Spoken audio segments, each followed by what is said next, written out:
नमस्कार, जनता टीवी देख रहे हैं आप। मैं हूं आपके साथ अमन त्रिपाठी। बुलेटिन में रुक करेंगे कुछ अहम खबरों की ओर। मुख्यमंत्री योगी आदित्यनाथ गोरखपुर दौरे पर हैं, जहां उन्होंने आज गुरुकुल सोसाइटी की ओर से संचालित गुरुकुल विद्यालय में नवनिर्मित कक्षाओं और स्मार्ट क्लास का लोकार्पण किया। बता दें, इन कक्षों का निर्माण गोरखपुर विकास प्राधिकरण की ओर से किया गया है। कार्यक्रम को संबोधित करते हुए मुख्यमंत्री योगी आदित्यनाथ ने कहा, हर बच्चे को उत्तम शिक्षा देने के लिए सरकार प्रतिबद्ध है। हमें याद रखना होगा कि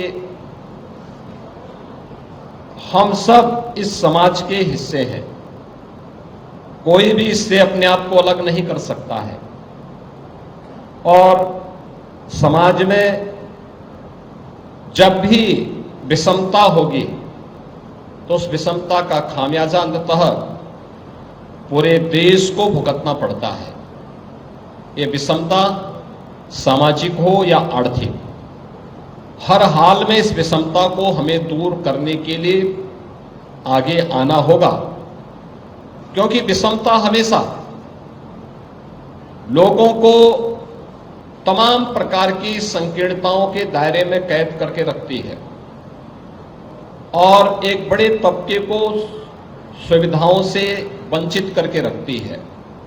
ये हमारा प्रयास होना चाहिए कि चाहे वह सामाजिक विषमता हो या आर्थिक विषमता, इसको जितना न्यूनतम करने में हम योगदान दे सकते हैं, हमें उसमें अपना योगदान देने के लिए सदैव तत्पर रहना चाहिए।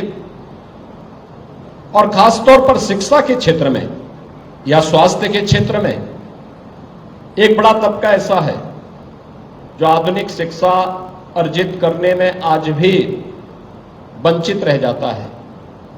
आखिर उन बच्चों का भी अधिकार होना चाहिए कि वे समय के अनुरूप स्मार्ट क्लास और डिजिटल लाइब्रेरी देख सकें, अच्छे लैब्स देख सकें, आधुनिक ज्ञान के बारे में वे भी जानकारी ले सकें। और यह पहल गोरखपुर विकास प्राधिकरण ने किया।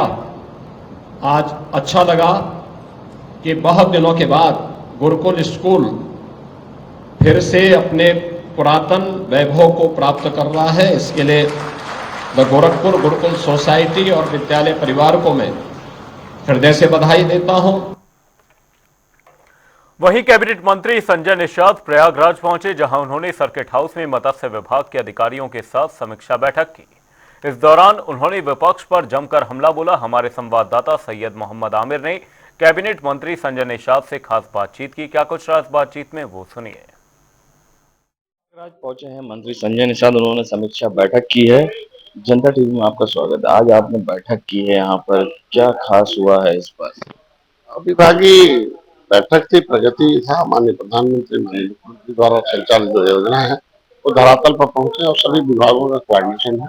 और उसमें है कि कुछ त्रुटियां के लिए मैंने जांच लिखा है और राजस्व संहिता के अनुसार जो होना चाहिए वो, और जो परियोजनाएं जिसके लाभार्थी हैं वो तय हो और उनको मिल जाए और जरूरतमंद को मिले, इसके लिए प्रभावी कदम उठाया गया और अधिकारियों को।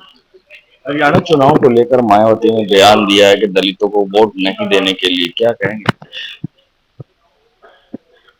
दलितों ने एक अपने लिए, दलितों के विकास के लिए दलितों के नाम पर जो पार्टी बनी थी, 4 बार उत्तर प्रदेश में सरकार, लेकिन दलितों के हितों की रक्षा की और दलितों के लिए कोई विशेष कानून बनाया होता तो शायद आज उत्तर प्रदेश में सत्ता से दूर हो। जब सरकार में आते हैं तो दलितों के अलावा जो इर्द गिर्द रहने वाले उनके हितों की रक्षा होती है। इसलिए आज हमारी सरकार दलितों की सबके साथ है। राहुल गांधी ने अयोध्या पर भी बड़ा बयान दे दिया, नाच गाने का अड्डा तक बता दिया भगवान राम की नगरी, क्या कहेंगे? एक विशेष वर्ग को खुश करने के लिए विशेष वर्ग थोड़ा खिसक गया है, वो खुश रहे, इसलिए उसका जनता जवाब दे रही है। आगे बढ़िए। राहुल अखिलेश यादव लगातार इनकाउंटर पर सवाल उठा रहे हैं, यहाँ तक कि ठाकुर एसटीएफ को ठाकुर फोर्स बता दिया, क्या कहेंगे? देखिए, आज के विपक्ष के पास बयानबाजी अपराधी की कोई जाति नहीं होती है। और जब हम लोग 7 जून 2015 को रेल आंदोलन कर रहे थे, इनकी पुलिस ने गोली मारी, मेरा भाई मारा गया, 302 में उस समय क्या कहा जा सकता है? इन 7 को पकड़ के उसके नाम से उसे मुकदमे होते थे, तो उसको क्या कहा जा सकता है? आज के दिन में जाति किसी अपराधी की जाति नहीं, इस पर बोलने का मतलब अपराधियों को संरक्षण। विभाग को भी ऑनलाइन करना था, उसके लिए क्या तैयारियां हैं? ऑनलाइन हो गया, सारी समितियां ऑनलाइन हो गई और किसी भी मछुआरों को दौड़ने की जरूरत नहीं पड़ेगी। घर बैठे उनको अपने क्षेत्र में काम करें, वहां बैठक करें, ऑनलाइन करें, उनके सारे सर्टिफिकेट दस्तावेज ऑनलाइन होते रहेंगे और जांच करके वहां जाके उन्हें मिल जाएगा और अपना व्यापार। देखिए, विभाग भी ऑनलाइन हो गया है जैसा उनका कहना है, और लगातार उन्होंने अखिलेश यादव और राहुल गांधी मायावती को लेकर कहा है कि विपक्ष के पास कोई मुद्दा नहीं, इसलिए विशेष वर्ग को खुश करने के लिए इस तरह की चीज करते रहते हैं। जनता टीवी के लिए सैयद मोहम्मद आमिर, प्रयागराज। और यहां पर रुकेंगे एक छोटे से ब्रेक के लिए, कहीं जाएगा नहीं, जल्द लौटेंगे।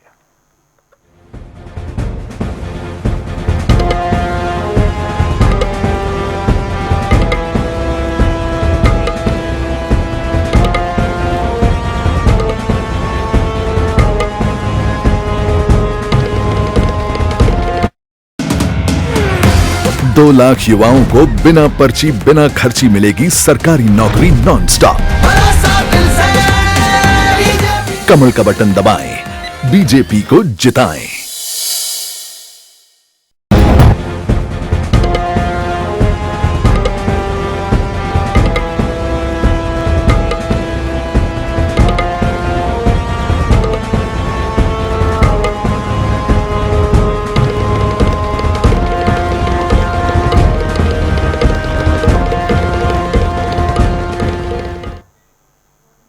ब्रेक के बाद आपका स्वागत है। आप देख रहे हैं जनता टीवी। रुक करेंगे अगली खबर की ओर। हरियाणा में विधानसभा चुनाव के दौरान प्रचार करते हुए राहुल गांधी ने अयोध्या में हुए राम मंदिर प्राण प्रतिष्ठा समारोह को नाच गाना करार दिया, जिस पर अब देश भर का संत समाज भड़क गया है और राहुल गांधी को खरी खरी सुनाई है। जो उनके नेता है वो ऐसे ही बोलेंगे। जाती रही भावना जैसी, प्रभु मुहूर्त देखें तिनके तैसी। जिसकी जैसी चीज भावना है उसी अनुसार भगवान श्री राम के प्राण प्रतिष्ठा के संबंध में या उनके उपासना के संबंध में, उनके भक्तों के दर्शन के संबंध में ऐसा ही बोला करते हैं। ठीक है, वह उनके दृष्टि में नौटंकी है, लेकिन भक्तों के दृष्टि में वो प्राण प्रतिष्ठा हुई है, जिसमें भगवान श्री राम बालक रूप में वहाँ उनकी स्थापना किया गया है और उसी स्थापना में लोग दर्शन किए हैं और आज भी दर्शन कर रहे हैं। इतनी भीड़, इतनी पब्लिक के आई जो देख करके लोगों को बड़ा आश्चर्य हुआ। इसलिए राहुल जी के दृष्टि में वो नौटंकी है, नाच गाना है और नौटंकी है, नाच गाना है। भक्तों के दृष्टि में भगवान राम की प्राण प्रतिष्ठा है, जिनके दर्शन से, जिनके प्रसाद से भक्तों का कल्याण होता है और इसीलिए वो आए और दर्शन किए और उनका कल्याण हो रहा है। और अभी भी इसी प्रकार से जब से शुरू हुआ है प्राण प्रतिष्ठा और भगवान के, तब से दर्शन कर रहे हैं, आते हैं। और किसी के दृष्टि से कोई कुछ भी हो तो वो ऐसे ही बोलेंगे, ऐसे ही कहेंगे। कांग्रेस के नेता राहुल गांधी का बयान दुर्भाग्यपूर्ण है, इसका पुरजोर विरोध करते हैं, निंदा करते हैं। और मुझको लगता है राहुल गांधी मानसिक रूप से विक्षिप्त हो चुके हैं, पागल हो चुके हैं। उनको पागल खाने में भर्ती होना चाहिए। 500 वर्ष के संघर्ष के बाद लाखों राम भक्तों ने प्राणों की आहुति दिया, त्याग किया, तपस्या किया, संघर्ष किया, डे टू डे सुनवाई हुआ। साक्ष्य एविडेंस के बाद भव्य दिव्य नव राम जन्मभूमि मंदिर निर्माण को डांस पार्टी कहना, इससे बड़ा और मूर्खता पूर्वक क्या हो सकती है। इस तरह की बयानबाजी भगवान श्री राम लला के रूप में कर रहे हैं, उनके लिए कर रहे हैं, तो उनकी बुद्धि भ्रष्ट हो चुकी है। जबकि भगवान की प्राण प्रतिष्ठा में किसी वर्ग को छोड़ा ही नहीं गया है, चाहे वो निम्न वर्ग के लोग रहे हों, चाहे सबसे उच्चस्थ पद पर बैठे लोग रहे हों। आमंत्रण सबको दिया गया, यहाँ तक कि सोनिया गांधी को भी आमंत्रण दिया गया, सारे लोगों को दिया गया। लेकिन जब चुनाव का समय आता है तो ढोंग रचते हैं, स्वांग रचते हैं। जिस तरह से वो कर्म करते हैं उसी तरह का वो दूसरों के विषय में सोचते भी हैं। कांग्रेस पार्टी के वरिष्ठ नेता और पूर्व अध्यक्ष, वर्तमान लोकसभा में नेता प्रतिपक्ष माननीय राहुल गांधी जी को राम मंदिर के विषय में बोलने का कोई अधिकार नहीं है, क्योंकि मंदिर की प्रतिष्ठा हो चुकी है। पहले ही कांग्रेस को भगवान राम का बहुत श्राप लग चुका है, इसलिए धार्मिक मामलों पर उनको वक्तव्य देने से पहले उसका अध्ययन करना चाहिए। तो जिस प्रकार की भाषा वो चुनाव में बोल रहे हैं, इसमें चुनाव में कोई लाभ नहीं होने वाला है। और मेरा ये आग्रह रहेगा, भारतीय जनता पार्टी हो, समाजवादी पार्टी हो या कांग्रेस हो, इन तीनों को ही अब राम मंदिर के विषय में बोलना नहीं चाहिए। देश में सांप्रदायिक सौहार्द बना रहे, इसको बिगाड़ने की कोशिश नहीं करनी चाहिए। भगवान राम की प्रतिष्ठा हो गई, 500 साल का जो संघर्ष था वो पूरा हो चुका है। राहुल गांधी जी को याद रखना चाहिए, उनके पिताश्री के द्वारा ही, जो स्वर्गीय राजीव गांधी जी प्रधानमंत्री रहे देश के, उनके द्वारा ही बाबरी मस्जिद का ताला खोला गया, उनके द्वारा सर्वप्रथम 89 में पूजन कराया। और चुनाव की जो प्रारंभ थी, 89 का जो चुनाव था, अयोध्या से उन्होंने प्रारंभ किया था। शक्ति उपासना का महापर्व शारदीय नवरात्र के शुरू होने में कुछ ही दिन रह गए हैं और भक्तों ने अभी से तैयारी करना शुरू कर दिया है। लेकिन खास बात यह है कि प्रधानमंत्री का सपना लोकल फॉर वोकल को भी बढ़ावा दिया जा रहा है, जिसकी झलक प्रयागराज के एक दुर्गा पूजा पंडाल में देखने को मिली। देखिए हमारे संवाददाता सैयद मोहम्मद आमिर की ये खास रिपोर्ट। आगामी दुर्गा पूजा को लेकर जहां मां की प्रतिमा बनना शुरू हो गई है, तो उसी कड़ी में दुर्गा पूजा पंडाल भी सजने शुरू हो गए हैं। ये नजारा है बाई के बाग का, जहां पर आप देख सकते हैं यहाँ पर अनोखे और नई तकनीक के साथ ये पंडाल बनाया जा रहा है।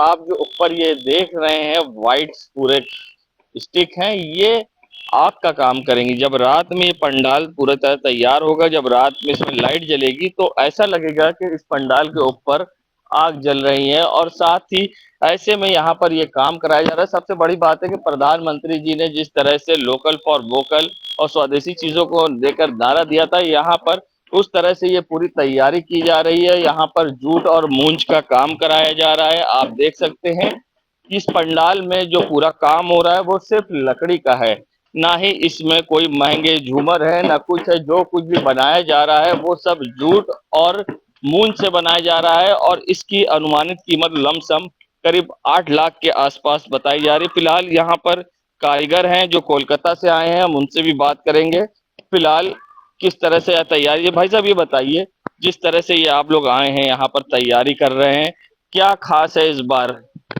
खास जो है इस बार जो है प्रधानमंत्री जी का जो प्रयास है वो है आपका जो है हम लोगों का जो देसी स्वदेशी चीज है, स्वदेशी चीज में जो है पंडाल तैयार करना। ठीक है, हम लोग जो है इसमें जो मटेरियल्स यूज किए हैं वो सिर्फ आपका जो है जो जूट मिलता है, जूट और जूट का स्टिक और जो काम है उसका ऑल ओवर जो है हैंड वर्किंग है। देखिए जिस तरह से ये तैयारी की जा रही है, यहाँ पर कमेटी के भी लोग हैं, हम उनसे ही बात करेंगे। ये बताइए, पंडाल बहुत से बन रहे हैं, मगर ये आइडिया कैसे आया? जिस तरह से प्रधानमंत्री जी ने आह्वान किया और आप लोग ये जूट और मूंज से पूरा बनवा रहे हैं, क्या खास है? बहुत बहुत धन्यवाद आपका, आपने हमारे पंडाल को कवरेज करने के लिए आया। बाई के बाग बारवारी हर वर्ष अपने एक नई थीम पे कार्य करती है और हमारा प्रयास होता है कि माननीय प्रधानमंत्री जी के आह्वान पे हर वर्ष कुछ ऐसी चीजें करें जिससे जो हमारी स्वदेश की चीजें, जैसे इस बार जूट और मूंज की रस्सियों से हम पंडाल के निर्माण कर रहे हैं ताकि हमारे स्वदेशी चीजों को बढ़ावा हो और जो ऐसी वस्तुएं जो कि हानिकारक हैं उनसे हम एक संदेश भी जनता को दे सके कि अब स्वदेशी अपनाओ और विदेशी भगाओ। तो इस आधार पर इस बार जूट और मूंज का पंडाल हमने बनवा रहे हैं और इसका निर्माण करीब 1.5 माह पूर्व से हम प्रारंभ कर देते हैं। बहुत बहुत धन्यवाद। ये बताइए, जो इसकी थीम है आग दी गई है, कितना अलग सा होगा? क्योंकि एआई का भी सपोर्ट लिया जा रहा है इस बार। नहीं, देखिए पहली चीजें जैसी होगी कि ये आपको रात के समय तो पूरा एकदम दृश्य आपको आग जैसा ही दिखेगा। बाकी अंदर पूरा सब चीज स्वदेशी से बन रहा है। अंदर आपको नॉर्मल दिखेगा कि आपकी ये गांव का एक सीन है जैसे जूट का गांव में बनता है, और बाहर से ये अग्नि जैसे कह सकते हो अग्नि तत्व का हम लोग एक बार हम लोगों ने जल तत्व बनाया था, एक बार हम लोगों ने स्वर्ग बनाया था, एक बार पहाड़ बनाया था, तो अब की हम लोग अग्नि तत्व पे काम कर रहे हैं। तो देखिए एआई का सपोर्ट लिया गया है, जो आर्टिफिशियल इंटेलिजेंस कहा जाए। जिस तरह से यहाँ पर आग जलेगी, ऊपर ऐसा दृश्य होगा पंडाल में कि ये यहाँ पर आग जल रही है, और साथ ही जिस तरह से पूरी गांव की थीम पर इसको आधारित किया गया है और प्रधानमंत्री के आह्वान पर जहाँ स्वदेशी चीज को बढ़ावा दिया जा रहा है। फिलहाल ये पंडाल बनने के बाद कितना भव्य तरीके से दिखेगा ये आने वाला वक्त बताएगा। जनता टीवी के लिए सैयद मोहम्मद आमिर, प्रयागराज। इसी बीच रुक करेंगे एक बड़ी खबर की ओर। बड़ी खबर, बड़ी जानकारी सामने इस वक्त की है। बड़ी खबर, अहम जानकारी आप तक पहुंचा रहे हैं। अफजाल अंसारी की मुश्किलें बढ़ गई। सदर कोतवाली में मुकदमा दर्ज किया गया है। कुंभ में गांजे को लेकर उन्होंने जो बयान दिया था उस पर अब सियासत गर्मा गई है। ये बड़ी खबर, अहम जानकारी आप तक पहुंचा रहे हैं। अफजाल अंसारी की मुश्किलें बढ़ गई हैं। सदर कोतवाली में उनके खिलाफ मुकदमा दर्ज किया गया है। कुंभ में गांजे को लेकर अफजाल अंसारी की ओर से बयान दिया गया था, जिसके बाद से उनकी मुश्किलें बढ़ती हुई नजर आ रही। ये बड़ी खबर, अहम जानकारी आप तक पहुंचा रहे हैं। सदर कोतवाली में उनके खिलाफ मुकदमा दर्ज किया गया है। कुंभ में गांजे को लेकर उनकी ओर से बयान दिया गया था। फिलहाल उनके खिलाफ एफआईआर दर्ज कर ली गई है। अफजाल अंसारी की मुश्किलें बढ़ती हुई नजर आ रही हैं। आपको बता दें, उनके बयान पर सियासत गर्मा गई। इसी खबर पर तमाम जानकारी के साथ गाजीपुर से हमारे सहयोगी प्रमोद कश्यप हमारे साथ जुड़े हुए हैं। प्रमोद, आपसे जानना चाहेंगे, अफजाल अंसारी की मुश्किलें एक बार फिर से बढ़ती हुई नजर आ रही हैं। उनके बयान को लेकर सियासत गर्मा गई। फिलहाल क्या कुछ अपडेट सामने? जी बिल्कुल, सांसद अफजाल अंसारी ने शुक्रवार को गाजीपुर पत्रकार एसोसिएशन में खाद्य प्रसादम चिंताओं पर ताजा को लेकर उन्होंने बयान दिया था, जो कि यहाँ ये गोरा बाजार चौकी राजभवन के खिलाफ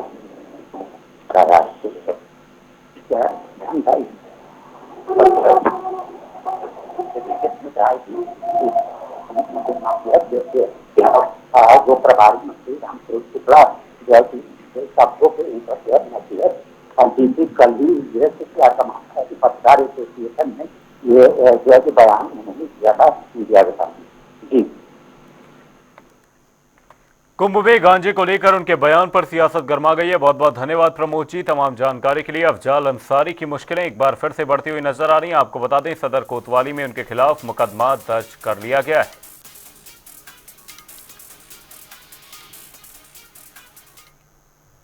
और इसी बीच रुख करेंगे ताबड़तोड़ खबरों की ओर। इटावा में दबंगों का कहर जारी। मामूली बात को लेकर किसान से मारपीट। पीड़ित ने ग्राम प्रधान से लगाई न्याय की गुहार।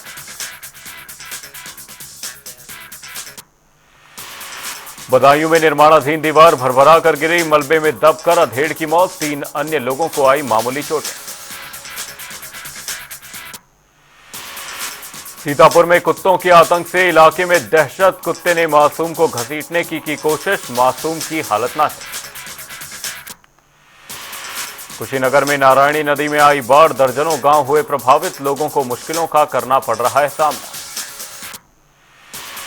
लखीमपुर खीरी में बाघ का आतंक जारी। युवक पर किया हमला। युवक गंभीर रूप से घायल। रायबरेली में लगातार बारिश से हुआ जल भराव। लोगों के घरों में घुसा पानी। लोगों को हो रही दिक्कतें। लखीमपुर खीरी में 2 मेडिकल स्टोर संचालकों के बीच चले लाठी डंडे। इलाके में अफरा तफरी का माहौल। वीडियो सोशल मीडिया पर वायरल। कानपुर देहात में शत्रु संपत्ति की अवैध बिक्री मामले में एक अभियुक्त गिरफ्तार। डीएम के आदेश पर की गई कार्रवाई।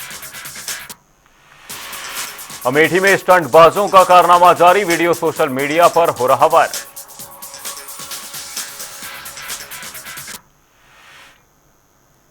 फिलहाल के लिए इस बुलेटिन में सिर्फ इतना ही। कहीं जाएगा नहीं। जनता डी पर खबरों का सिलसिला रहेगा जारी। तब तक के लिए नमस्कार।